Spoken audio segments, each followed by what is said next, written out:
Hey, howdy thoughts. My name is Makiba, and basically, I'm back with another YouTube video. Um, the main reason I haven't uploaded in forever is because I was looking for a job and I was also just really depressed. But now I'm back, and I basically decided to do like a little mukbang, like I guess eating show type of thing, while also just talking about all of the weird dreams that I've had within the past few months. And what we're going to be eating is this sushi. I got it from the grocery store. Don't ask how much I paid for it because it probably was too much. And yeah, we're just going to dive right in. So basically, the first dream we're going to talk about, this is the most simplest one I can remember, where basically I was twerking outside the window and the sun disappeared. So if that tells you anything about my level of twerking skills, there you go. It's right there. And we're also going to have like the first bite.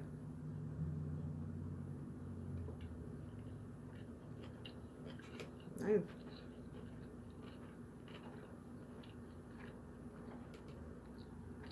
And the second dream, basically, it was a crossover between SpongeBob and Scooby Doo.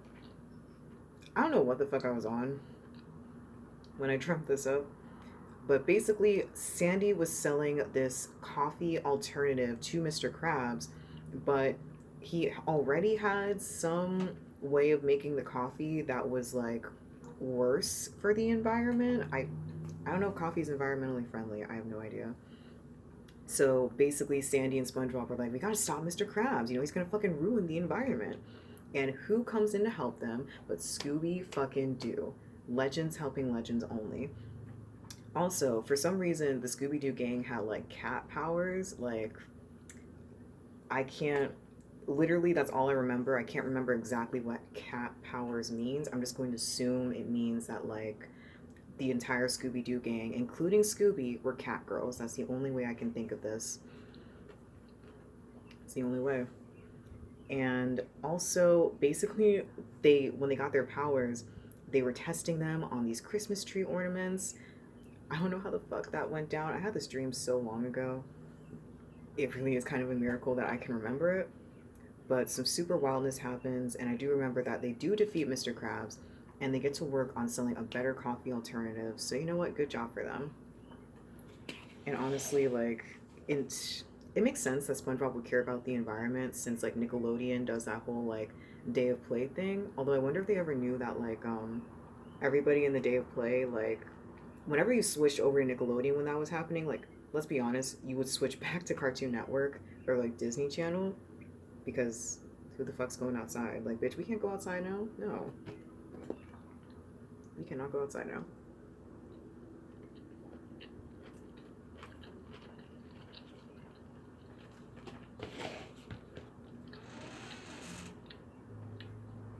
Oh yeah, I'm like right next to the kitchen, and like the wind and possibly other ghosts keep annoying the door. So yeah, it keeps making sounds. But anyway, back to these dreams. There was another dream I had where I was going to school, but I was always late because I was getting plastic surgery like right before I went to school, which I find accurate. I find very accurate. At one point, I did have enough money to get a boob job, and I'm still upset that I couldn't get a boob job even though I was only 17 or something.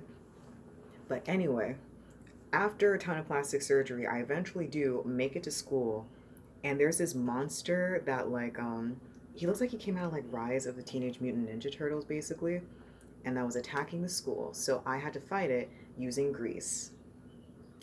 I don't know how I defeated it, but I defeated it. Like grease can help you fight monsters. That's the lesson we need to take from this basically. And I guess like a side part of that, after the whole like monster attack was done happening, turns out Trina Vega's famous one woman show actually got to Broadway, and I got fucking backstage tickets to it. Like legendary work, only legendary work. Like Lin Manuel Miranda, who? Like I don't give a fuck. Like come back to me when you fucking sing Chicago. That was an act of feminism.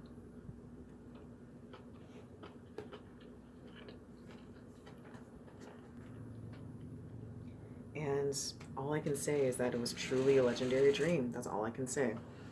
And basically, this next dream, I think I was like watching like Degrassi reruns or something, because basically in this dream it kind of felt like an episode of Degrassi, and it was like a school shooting basically, and it was one of those things where like the last scene is shown first, and then the rest of the episode is basically here's how we wound up at this crazy ass last scene. And it was this weird rendition. Like I wasn't even myself. I was like some white girl with a boyfriend, and basically we're like going through the motions of being in like a high school drama to find out like how the fuck the shooting happened.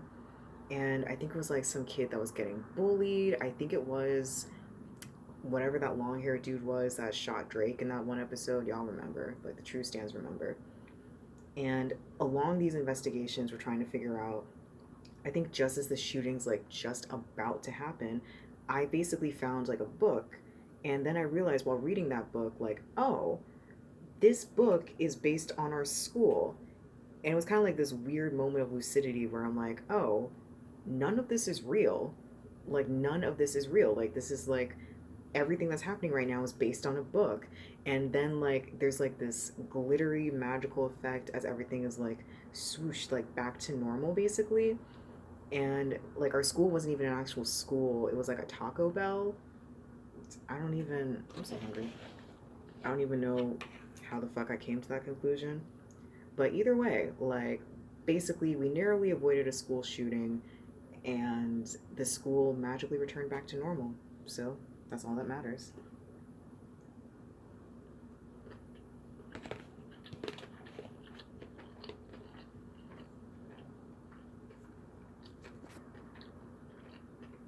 And what was the next stream? Oh, this next stream, this one's one of my personal favorites because I think I literally was just annoying James Charles for about like my entire dream. We were at this like weird carnival basically. There's always like rides and these games and like Sunflower from the fucking Spider-Man movies playing. We're all just having a grand old time. For some fucking reason, I was with James Charles, and basically like it was something where it was like I think it was like one of those like make a wish things where they're like, oh, you get to go on this great trip to a carnival. Cool, with who? James Charles. Greats, I guess. Shit, I mean, I've never been to a fucking carnival before. Okay. And I guess even in a dream, I just took that as an opportunity to like, you know what? I'm just going to annoy this boy for the entirety of this, basically. And it was a fun ass time. He had his ass out as always because why the fuck not? He was in that little like that assless chaps outfit from like Coachella where he was with Nikita for a while. I don't know why the fuck you wear that to a carnival, sir, but I mean shit, it's my dream, so you know, might as well ask myself. And I really don't remember much else other than just being like the most annoying ass bitch to him. And I just find that like fucking hilarious, basically. And yeah, the sushi also keeps falling apart, so gonna put a pause on the eating it basically. And I'd say the last dream I remember, this one is one of my favorites, and it only happened for a little bit. But basically, in this dream, I was in the bathroom and I hear somebody like right outside the door, like basically, my bathroom's like right near the front door, basically. So someone's opening the front door and is like walking in, and it is none other than Logan Paul and or possibly Jake Paul. I can't tell them apart because they have the same stupid ass hair. But anyway, and I see that he brought like a bat with him. It was either a bat or a gun. And I hear him like open the door to my mom's room, and I hear them like talking softly for a second and then like a thud. And I'm like, "Oh, holy shit. I think he killed my mom." And as I'm in the bathroom, I was also like texting my friend, and it was actually supposed to be like a very serious conversation. I think we were like talking about like eating disorders or something. And then I just like very quickly texted her like, "Hey, call 911. I love you. I have to go. I think I might get killed or something."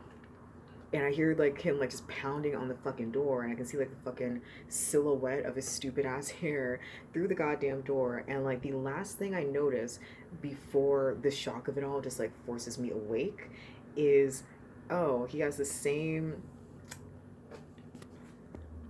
And the last thing I noticed before the shock of everything like forces me awake is basically that this man was about to kill me at 4:20 a.m.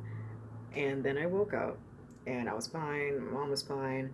All I can say is, Logan Paul, I am suing you for the like distress and suffering you caused me in my dream. Like, how dare you, basically. And basically, that's it. Those are all the dreams that I can remember. This was like a very stream of consciousness video. I really just wanted a chance to like, I don't know, just dip my feet back into like making YouTube videos again because it is really fun, and I do want to like try doing this more consistently, hopefully. Plus, I'm not monetized or whatever, so like I can still get away with like swearing and everything, so that's super fun. Oh, also, do you like my shirt? I basically cut a hole into it, and shout out to my friend Carly because she taught me how to like cut the sleeves off his shirts so they look like that, and it's super cute. But anyway, I gotta go and basically get back to eating my dinner. I hope you enjoyed this weird, rambly stream of conscious me just chatting about all the weird dreams that have happened. And I guess let me know any other video ideas you would like to see from me. I would really appreciate it. And I really hope all of you out there are staying safe and just staying safe, basically. And I really hope all of you out there are staying safe out there. And yeah, I'll see you later.